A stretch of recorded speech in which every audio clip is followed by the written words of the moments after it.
I am joined this morning by Mr. Stephen Rauch, a retired, I believe it was sales. We'll get into that. But this is episode number 20 of Between the Levees. I thank you for joining me, Mr. Stephen Rauch. You bet, Tim. You can call me Steve, by the way. Steve, that's it. We'll do that from here on. Tell me, where were you born, sir? I was born in Litchfield, Illinois, which is about an hour and a half north of St. Louis. And my dad was from Staunton, Illinois, which is about an hour out of St. Louis. And I lived in Staunton briefly as a young kid. Did you have any siblings? Yes, I've got one older sister. She's 3 years older than me, and her husband live in Atlanta, Georgia. What was life growing up? Well, when I was about 7 or 8 years old, my dad, who was also in the barge business, got transferred from basically Wood River, Illinois, where we lived at the time, up to Chicago. He worked for a company called Midwest Towing Company, and he got transferred up to Chicago. So basically, I grew up in the Chicago area, South Chicago suburbs. Even though I was born down here in Southern Illinois in the St. Louis area, my so-called formative years were up in the suburban Chicago area. And it was all good. It was just growing up in the late 50s and 60s, going to high school in the 60s. It was all good, a lot of turbulent times, but a lot going on back then in the world, politically and otherwise. Sounds a little too cold for me. What did your parents do for a living? Well, my dad was in the river business. Again, he worked for Midwest Towing Company. And basically, he was a dispatcher for a number of years. And then in 1967 or so, he was offered a position with Twin City Barge and Towing Company to run their Chicago division. So he went ahead and took that job. And of course, we stayed. We didn't have to move or anything. We stayed in the area up in suburban Chicago. And he did that for about 15 years. And then he eventually was transferred to St. Paul, Minnesota, which is where Twin City Barge was headquartered. And he worked there until he retired. And my mom was basically a homemaker, but she had a number of jobs. One of her more interesting jobs is that she worked in the cafeteria at the high school that I went to. So I would see her every day, and she'd oftentimes bring home some very delicious cookies for me at the end of the day. So were you drawn to anything academically growing up, and did that take you to and through college? Not necessarily. I went to college. I never finished. I've got about 3 years of college credit. But one of my regrets is that I never finished. I had good intentions, but then I got busy with work and just never finished. That's no excuse. I should have, but I just never did. I didn't really have any certain ambitions. I didn't know what I wanted to do. At the time that I went to work, my first job in the river business was with Federal Barge Lines in Chicago. I was their dispatcher. I was hired there in 1972. I was still single and living at home with my parents. And my father had heard that they were looking for a dispatcher. And at the time, I was still going to junior college part-time and working at a furniture store and in a pretty menial job. And so I, make a long story short, I interviewed for the job as dispatcher. And because I had worked on the boats up there as a deckhand up in the Chicago area, I knew the river areas up there, I knew all the docks. And I think that's what enabled me to get that job. So I had that job as the Chicago dispatcher for Federal for 2 years. And but at the time, before I got that job, I really didn't know what I wanted to do. I was looking for opportunities, and this presented itself. And as only fate would have it, it turned out to be a 41-year career in the river business. I felt blessed. You said you started on deck? Yeah, it was for Twin City Barge. I graduated from high school in 1969, and it's kind of an interesting story. I graduated on a Thursday night from high school, and by noon Friday, the very next day, my father shipped me out as a deckhand on a Great Lakes ore freighter out of South Chicago. So I made one trip on as a deckhand on a ore freighter, a lakes freighter, and then came back and went to work on the river for Twin City Barge as a deckhand that whole summer of 1969. And I knew I wasn't coming back to the deckhand, so I stayed for 47 days. I still remember the number. I worked for 47 days straight to try to earn enough money to buy a car to go to college in the fall. And there were men that crew members that were on the boat when I was on the boat that then got off the boat on days, and they'd come back and they'd say, "What, you still here?" I said, "Yeah, I'm still here." But again, I was going to work as long as I could because I knew I wasn't coming back in the fall. And how did that progress into that dispatch job? It was fine. It was a lot of fun. I did that for 2 years in Chicago, and then Federal, who was headquartered in St. Louis, decided that they wanted to transfer me to St. Louis. So they did that in fall of 1974, and my wife and I we moved to St. Louis. She was pregnant with our first child at the time, and so we packed up and came to St. Louis. And I then worked for 5 years for Federal in St. Louis as a dispatcher. So it all worked out just fine. Where did you meet your wife? In the Chicago area. We went to different high schools, but she had a friend that went to the high school I went to, and as only fate would have it, we got introduced, and everything just kind of went from there. And here we are. We've been married for just over 50 years now. Good for you. And how old are your children now? Our oldest daughter is 47, and youngest daughter is 46. And so the older daughter, she'll be 48 here next month. So basically 48 and 46, basically. And they both live in St. Louis, and older daughter has 2 kids, and younger daughter has one child, 10-year-old daughter. All right. Well, let's walk through your career from I guess how it advanced till, well, we never got to meet in person, but until that fateful transaction in 2015. Yep. So you were working for AEP at the time down in New Orleans? It was my first job in the industry, as a matter of fact. Was Okay. hired to help out on the canal, the East Canal from Mobile to Calvert. I did that about 6 months, and the sale was finalized in that period, and I switched over to ACBL working night fleet dispatch in February of 16. And I was there until July of 18 when I found the new hat to wear. Right. Did you work out of the convent office? Yes. Mm-hmm. Yeah. Okay. All right. That's quite an operation down there. I've been down there a few times, and just the office setup and the training facility. It's quite a place. I was pretty impressed, and it was a totally different world. I was in trucking and warehousing for 7 years prior to that, so this was quite a change. I was too. I did a little sabbatical out of the barge business. I worked for a company called Farmland Transportation, Farmland Industries, which is a Fortune 500 company. But what I was involved in was mostly trucking. And I've got to tell you, I didn't particularly like trucking at all. I'd been in the barge business for, at that point, 20 years.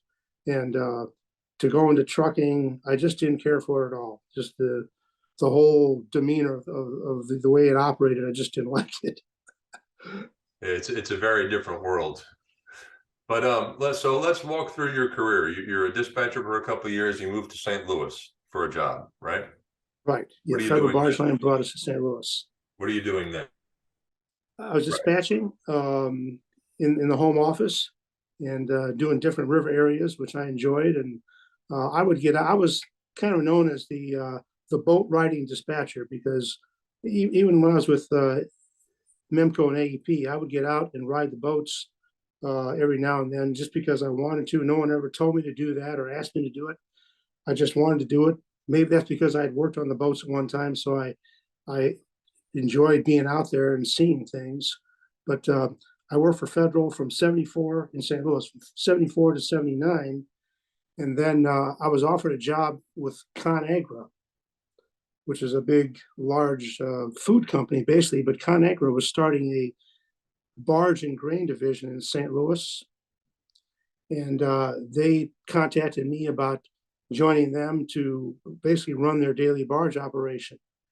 It was a nice opportunity. So I started doing that in fall of 1979, and did that until basically for 3 years until fall of 1982, when ConAgra bought Peavey Company. And Peavey already had their own barge line and grain company. In fact, they were the big exporter. And so they put all of us, rather than keep us as ConAgra, even though ConAgra was the dominant company in the merger, they put us all under Peavey Company. Excuse me. And so suddenly we were all working, instead of working in downtown St. Louis, we were working up in Alton, Illinois, which was quite a commute from St. Louis. And none of us really enjoyed the commute at all. So our bosses decided they were going to go ahead and break off and start their own company, which they did. And they hired me and several other people that had worked for them at ConAgra. That company was called Merchants Transportation, actually Merchants Grain and Transportation. And they started that up in March of 1983. So I worked for Peavey just from September of 82 to March of 83, about 5 or 6 months, until I was brought over to Merchants. And I was brought over there to basically do what I did for ConAgra, run their barge division, basically, from an operational standpoint. And how did that job go? How did your career advance and develop? I know eventually into sales. Well, it went fine. I was there at Merchants for 9 years, and the first 8 years, Tim, were really good. It was a fantastic company. Company made money, and in both the grain division and the barge division, we had fantastic people. But that last year, that 9th year, was horrible. The company got into financial difficulty, and I don't really know what happened. They didn't tell us what was going on, but you see that it was going to come to an end. And I was actually laid off then. After 9 years, I was laid off in February of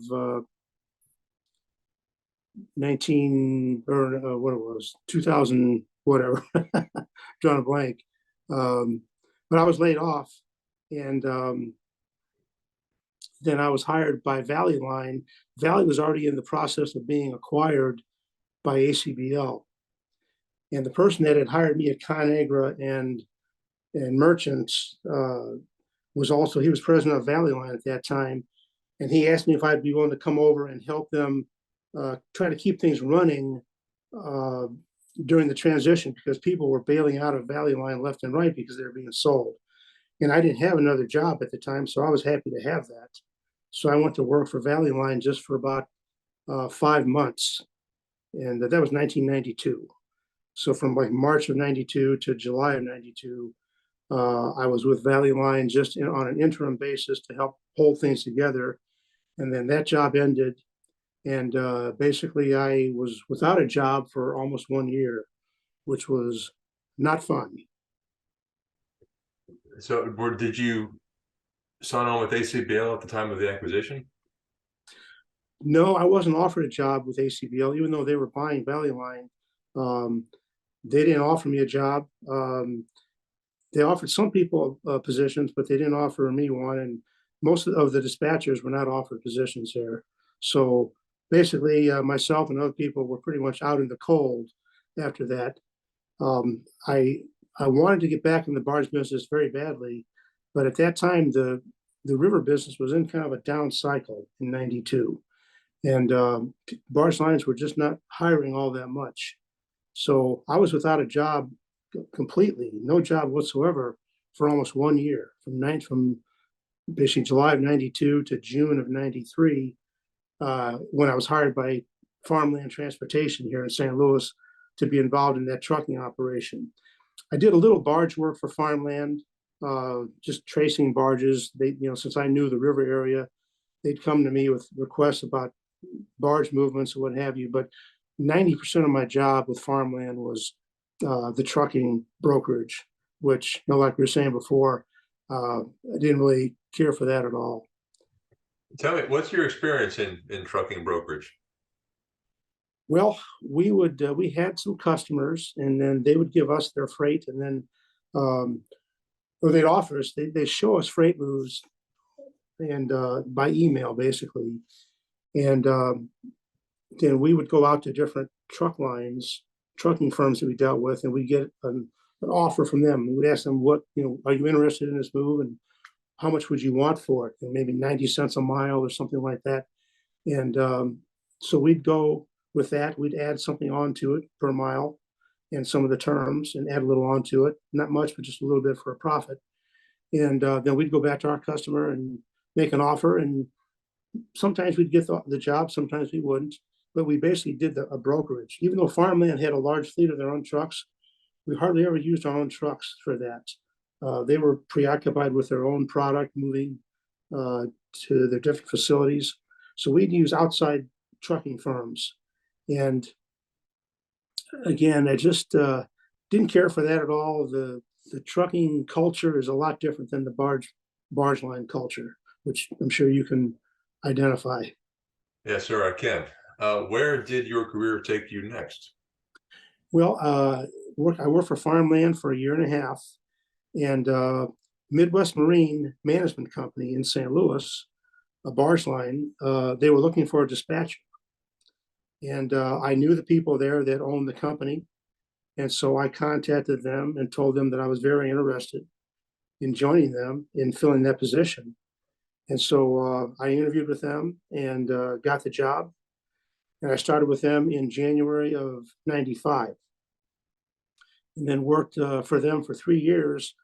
They began downsizing, and it became apparent that after 3 years, it became apparent that I wasn't sure the company was going to make it. I mean, their owners were looking like they were wanting to get out of it. And so, I started looking around for a job, and they laid me off. So once again, I was without a job. They laid me off in April of '98 after 3 years. Again, they were downsizing. But fortunately, 2 weeks later, I started at Memco. And I can tell you, Tim, that it was the best move I've ever made career-wise. Memco was a fantastic company. And then, as you know, after AEP came in and bought Memco, that was terrific also. And I feel blessed that I could end my barge line river career working, the final 18 years of my career for two companies like that, because it was just fantastic. What did you start out doing at Memco? Dispatching. And I was in dispatching for Memco really for the first 8 years of my career. And then I moved full-time into sales. So the last 8 years of my career were all in full-time sales. And I enjoyed sales a lot too. But I can tell you, if you talk to barge line people, and I've known people from top to bottom in the barge line business, and you can probably relate to this, they'll often tell you that the most fun that they ever had in the river business, in the barge line business, was when they were dispatching. And because you're dealing with everybody and everything. And I loved being in sales and had a lot of success with it and really enjoyed it. But when you're dispatching, as you know, you're right in the thick of everything. Oftentimes, you're dealing with boats, dealing with fleets, you're dealing with customers, you're dealing with repair people, and oftentimes the dispatcher is the first person that gets any kind of a call if there's any kind of an issue or a problem. And so I enjoyed that part of it. There was never a boring day in dispatching at all. Well, what prompted your move to sales? At Memco, they were transitioning their dispatchers to work partly in dispatch and partly in sales. And so for a few years, several of us dispatchers were doing both at the same time. And that was fun. That was enjoyable. We got a little taste of everything then. But then in 2008, they decided to go ahead and change that format and have dispatchers dispatch full-time, and then have certain people go full-time into sales. And so I went full-time into sales and did that for the last 8 years of my career. And I enjoyed that too. That was fun, dealing with the customers and trying to book the freight and get the contracts and compete against other companies.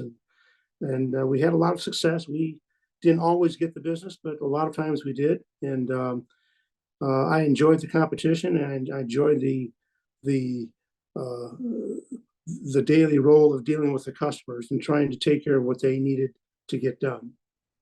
And is there anything interesting to share about the transition when AEP acquired Memco?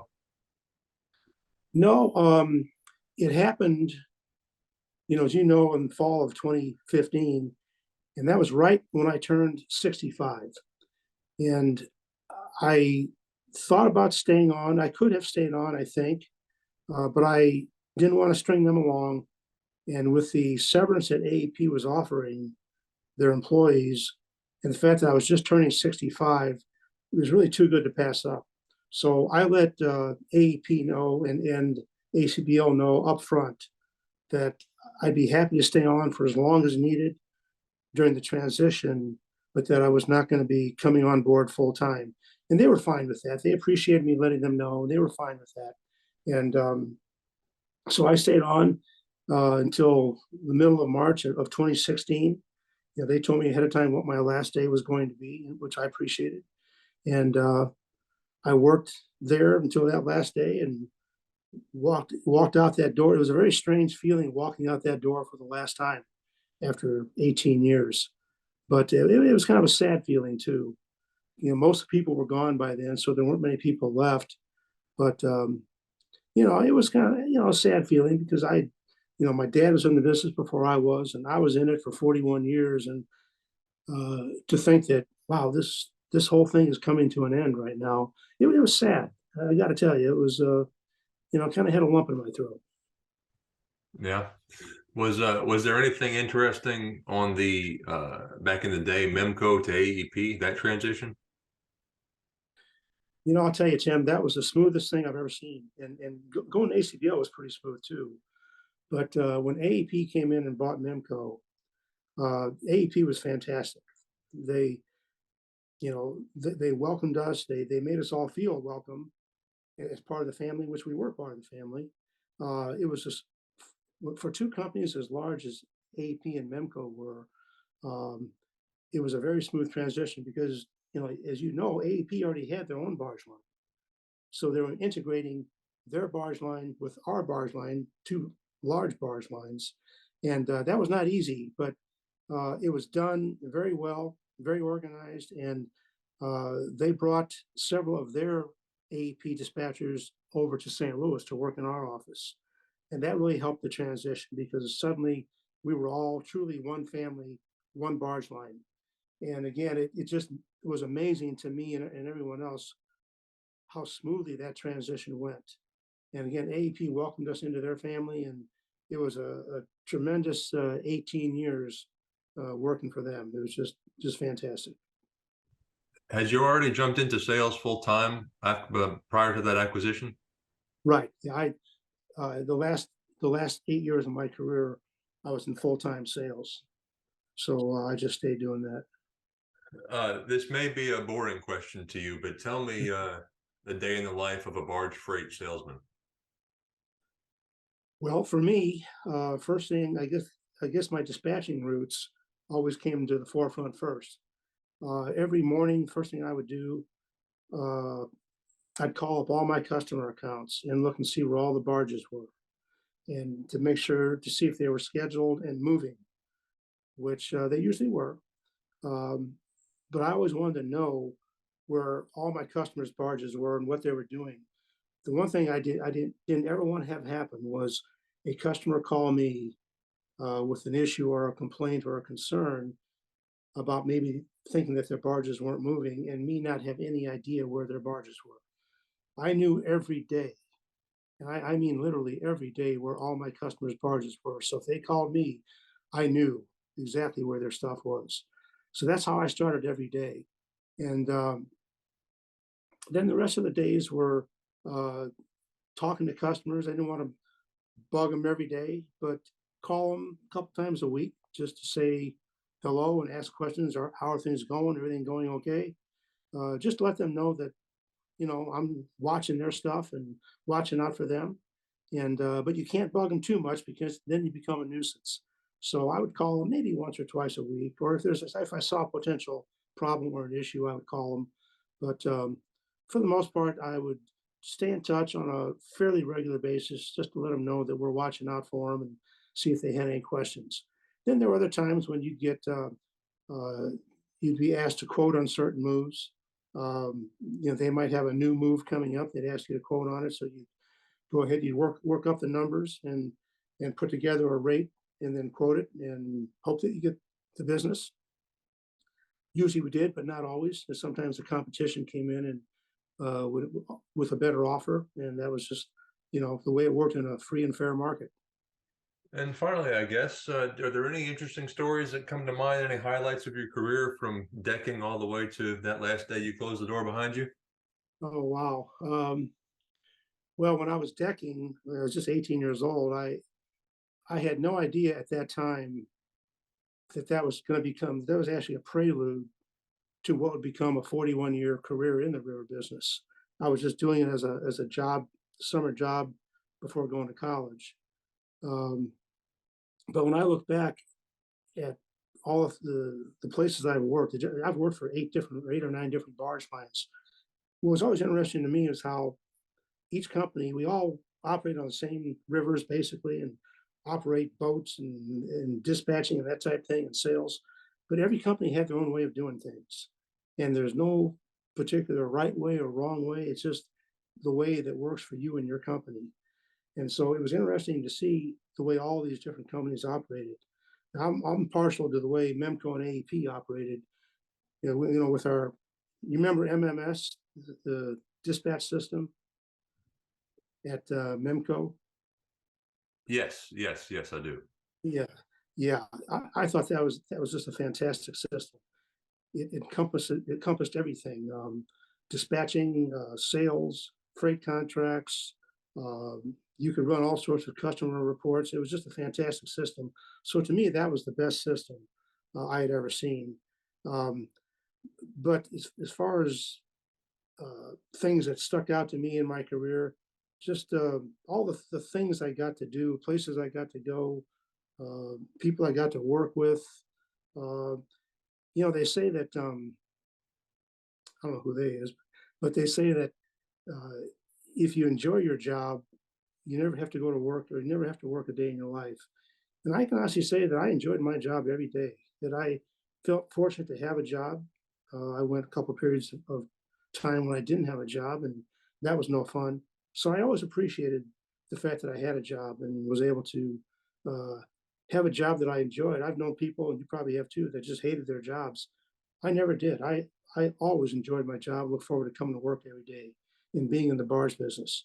And so uh, I felt blessed to have a long career in a business that I truly enjoyed. And again, I never felt drudgery or dread to go to work. I always look forward to it. So I still feel very blessed to have had that. Well, pardon the pun, but I do feel that I'm in a very similar boat as you in that regard. Yeah. So you're working for Ingram. You're dispatching? I started in July of 18 on the customer service side, not in the fleet. I was with Fleet Dispatch with ACBL from February of 16 until I left. So I learned their New Orleans fleets, the Baton Rouge fleet. I learned the ship anchorages at Convent, everything I could. And as you said, it was I forgot the term you used, but the boat boarding dispatcher. Um, I worked 7 and 7, and every week off, I was probably on a boat at least 1 or 2 days. Oh, yeah. Good. Um, learning the fleets, getting to know the guys, and uh, just trying to figure it all out. ACBL had introduced the new tow work system, and I was out there trying to help the guys figure out how to do that properly because we had a lot of errors up front. Oh, sure. I can imagine. But no, I think that's all I've got to share here, man. Okay. Any other questions for me or anything else you'd like to share? No, Tim, this has been enjoyable. Glad we got to do this. Well, look, thank you very much for your time and have fun at your grandson's soccer game. Thank you, Tim. I appreciate it. Thanks a lot. We'll be in Take touch. care. Bye bye.